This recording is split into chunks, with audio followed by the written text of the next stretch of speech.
All right, a little bit of an after action report on this baler. Other than the disaster I had at the beginning, it ran really well for me this year. But I've got some things I need to address before I start baling next year, right? So, very first biggest problem I had was this chain jump time. Let's come around here. I'll show you what happened.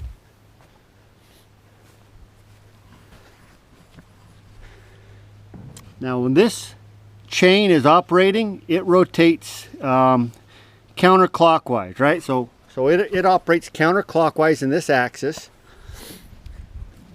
which means this sprocket is going to rotate counterclockwise as well.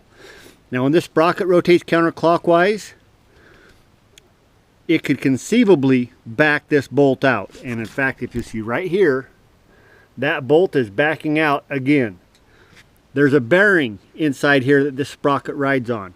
That bearing was seized up, and that's what caused this baler to jump time previously, was that sprocket. Let me show you the sprocket. This sprocket right here backed off enough that this bolt came out. Then I got slack in here. Once I got slack in there, the chain was able to jump on the lower sprocket down there and get out of time. That's what caused my first disaster. The needles crashing, breaking. Let's see, first time I broke the twine needles that come up. Second time I didn't break the twine needles. I just smashed my packer fingers here when they went in the chamber, and my plunger bent those over. So that's already starting to back off. I need a new bearing for there. So that's number one. Number two, I just noticed this. That thing, there's a bushing, supposed to be a bushing in there. And you can see that thing is just shot. I need some bushings for that. This side's, I'm not going to say that's good, but I'll run with that. I've got no problems with that. So I found those two things that are wrong. I do have, it looks like it would be 2 broken pickup teeth on that row, and I'm not sure about the next row. I haven't checked that one yet. I'd have to roll this over to find out.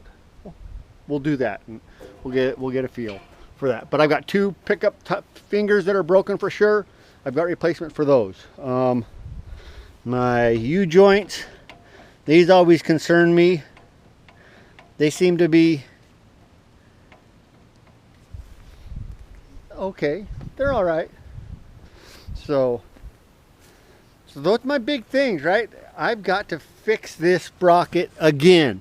If I fail to fix that sprocket right there, this baler is going to be a disaster. It's going to jump time. It's going to break the twine fingers, or it's going to smash the packer fingers. That's number one. Number two, those pickup tines, that's just maintenance, right? Number three, we've talked about this in the past, and I would have to, let's see, do I have to pull this thing? Oh, here we go. We can get a good view right here. These bearings are just worn out, and I don't know how to replace those because they're pressed into the housing. So this bearing here, you see that bearing right there, you can see it's just shot. So also notice one other thing. You should never clean your baler too closely, because then you start noticing stuff, right? This rail right here has got some pretty serious wear on it. I'm sorry, this rail, you can see that groove worn right there. I suspect what I have is I have some rust up underneath this that's forcing it up. So what I'm going to have to do is I'm going to have to replace that. Maybe I can flip it. I don't know. This other one, well, I'll give it a look see.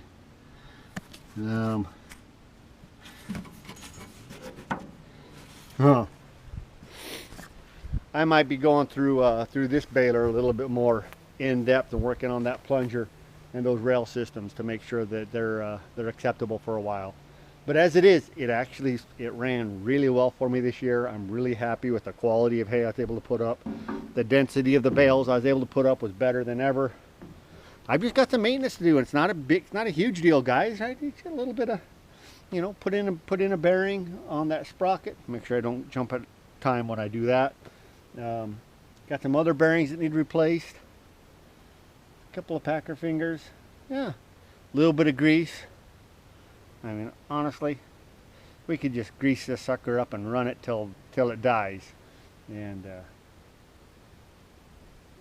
yeah, it's all good though. So basically, in summary, this baler is awesome.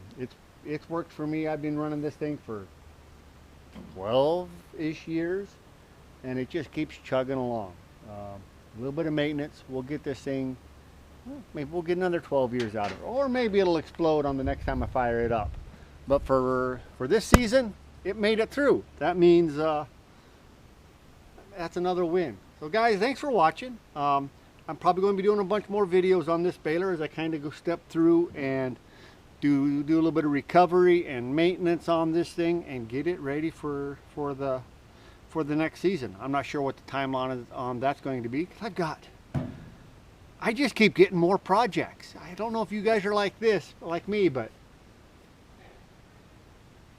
I just can't seem to clear a project off my list before another one pops up. So anyways, yeah, this one we'll get a little bit more TLC before the next season, especially that bearing that's backing that bolt out again. That thing's got to be fixed.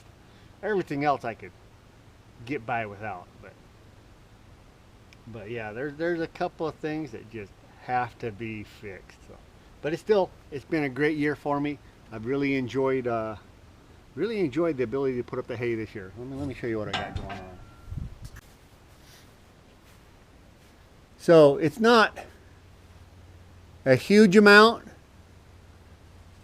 We're talking maybe 14 tons worth of hay this year off of 5 acres. So a bit under 3 tons per acre for the whole season. That's not great, but it's the best that we've ever been able to get off of the quality of ground that we have here.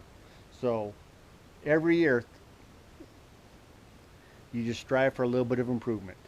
And if I don't get the improvement in the tonnage, perhaps I can get the improvement just in the drainage and in the irrigation. So, you know, there's always that balance. And some years you might have to take a step back and not get as much output.